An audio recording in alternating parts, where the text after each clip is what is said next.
For having us for about 20 minutes. We're excited about this announcement we made over the past week with our partners at Microsoft to bring our streaming product to the Azure cloud and what that can offer up in the future of television.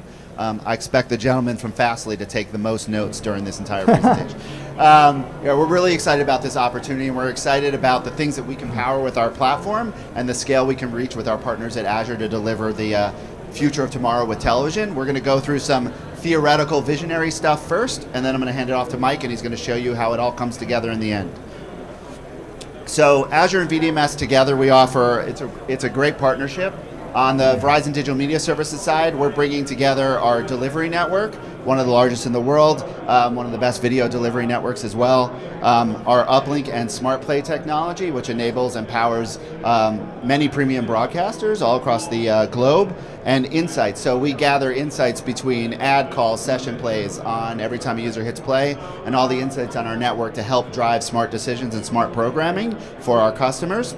And on the Azure side, they're going to help us with those insights, help us understand what's going on with all the data that we're capturing, bringing their artificial intelligence services to our platform, global ingest, taking advantage of their footprint around the world to allow our customers to ingest their content much more easily and reach corners of the world we couldn't reach together, and obviously their storage product. Together, though, we offer a lot. We're going to offer scalability, the ability to, we can already handle millions of concurrent users, but with Microsoft's help, we're going to scale that to tens of millions of concurrent users. Personalization, which we're going to show in a little bit. Like I said, the relevancy, the insights. We're taking advantage of Verizon, Azure Media Indexer. We're going to tie that directly into our product offering, so our customers will take advantage of the full stack from both customers right off the bat. That's going to help us enrich metadata, add flexibility to customers' workflows. So if a customer has their own encoding pipeline and they don't want to use our slicer software, even though it's the coolest encoding software out there, they can do that and still deliver their media over the best media network in the world. And the most important thing in this relationship is it's not just a relationship where Verizon's moving and porting our streaming product to the Azure cloud. It's a co-innovative relationship. Our engineers are working together from both sides to find ways to streamline the product and add innovations to the product as we grow over time. And then, of course, we're both major enterprise companies, and one thing that us as enterprise companies put first is support and service. So the ability to handle our customers' issues and needs, 24/7, 365 is something we're really excited about bringing to market together. So both companies we feel we're perfectly positioned to win the future of OTT, or as we just like to think of it, the future of television, right? Television shifting. It's not going to be a differentiation in a few years between OTT and standard television. It's going to be one thing, and we believe that one thing is just television moving forward, and the scale we're going to be able to handle is going to be awesome. We all know the history of TV, started in the 40s, moved to cable television in the 70s, early 80s, and it's moved to OTT, but it really hasn't evolved. It's still pretty much the same linear experience. We believe, our vision is that future is going to be a linear experience, but it's going to be curated and personalized for each individual user. And that's something we can do today on our platform. And with Microsoft's help, we're going to be able to scale that individual personalization to every user that wants to hit play around the world. So what does that look like? So why is that so important to have the scale and the infrastructure of the cloud? Well, it's important because no longer are people really watching on their devices. We've noticed on our network that, yes, a lot of people are watching on their devices, but the growth of that traffic is pretty flat at about 5% per year. The growth is really on the large screen TVs. So our product, and with Azure, we have to be able to deliver high quality, high performing video to each and every user, because there's still 90 million people out there waiting to take the shift to OTT and get that same television experience they're getting on their large screens to get it, via IP delivery. So what does that future look like? Like I said, we believe that's personalized, right? Whether it's a curated linear feed that has individual personalized segments, or it's a totally personalized linear feed for every user. We're able to do that on our platform for a bunch of reasons. One, we capture data. I mentioned it before. Every time a user hits play, our system uses a technology that we call Smart Play. That Smart Play generates a session for every user.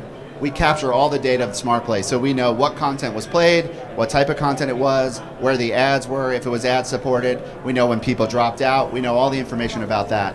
Then we use our partners, like I said, at Azure to help us glean insights from all that data. We also know all the data about all the ad calls we're making for our customers. So we know everything that's going on in the television ecosystem as it's being delivered to end users. And we want to use all that stuff, like I said, by enriching the metadata of the content that comes in. We want to be able to understand the habits of how content's delivered to users, how ads are supported in those content, and how marry those things together to help personalize the best experiences to every user. So what does that look like? So if you're a soccer fan and you like Arsenal, I feel bad for you. But when I turn on the TV, that's what's delivered to me today. But I happen to be a Tottenham Hotspur fan, beat Man City yesterday 1-0. And I want that personalized to me when I hit play, because we found on our platform the linear experiences drive more revenue, right? The people watch linear experiences longer, they sit through ads longer, and we want our customers to drive as much monetization as possible. But when the ads are not relevant to me, that's when audiences start to tune out. So we want content and ads to be relevant to each and every user. So why not program to me a personalized block of content that is something that I like? So when I tune in, I'm going to stay on your channel, on your product, and I'm going to watch longer. But I'm from New Jersey. I don't know why people eat Domino's. Why not give me an ad instead of Domino's? Give me an ad for a local pizza place, something that I like. That's better. I also don't like Budweiser, I'm sorry. I like craft beers from Vermont. So again, show me something that's super relevant today. Again, everything could be done on our platform today, but we need to be able to scale to be able to handle global audiences as they make that shift from their traditional television relationship. So as we move forward, what does that look like in a broadcast block? Well, broadcasters can still curate an experience for end users, but they can also allow themselves to take shows that I don't care about. If they know through the insights we're gleaning that Jason tunes in every week, and for some reason at 4:30 he jumps off of my platform, but he comes back in at 5 o'clock, why do they keep showing me what's on at 4:30? It doesn't make sense. So use Smart Play, use our technology, the same thing we use for ad insertion, to replace that content block with something I like, so you get me to watch longer, and you get me to get to serve more ads and help monetize your content better. So that's the beauty. That's our theory of what we think people are doing. We have customers doing a lot of this today for business rules, making sure that sports aren't shown to users outside specific DMAs, and obviously for ad insertion. But we believe the future of content personalization is really where it's at, and Mike's going to kind of walk you through how that works with our platform and with our partners at Azure to enrich the metadata and get things really personalized. Yeah, and I want to add a tiny clarification when you were talking about all the data we gather and the insights we gather. You were saying we have this data, but it's your data. You're the content owner, and we're collecting the data for you to use and for you to make insights on. I'm sure you understood that, but I'm sure they understood that, but I just want to make sure that's clear. So I'm going to just show kind of a little bit under the hood of how we're creating the personalized, virtualized linear experience that Jason's talking about. So the vision here is that you have some content, it's your content library, or it's coming right out of your Avid or some type of Adobe, some type of finishing system, and you're going to put it into Azure. You're going to put it into your blob storage. Just one idea, right? So I'm literally going to use one of their tools to upload an asset. It's one of Verizon's content. Oops, wrong one. Not what I meant to click. So I'm just going to start this uploading it's just a tool to get something into a blob storage. The workflow would probably be a little bit more sophisticated, but it works out really well for a demo here. And what's going to happen is, running in an Azure VM, we have the software that Jason was talking about, the Verizon Slicer, the Verizon SliceBot. It's kind of the front part of our software encoding stack. It's watching this folder. It's going to see this asset when it completes uploading, which I think it pretty much just did.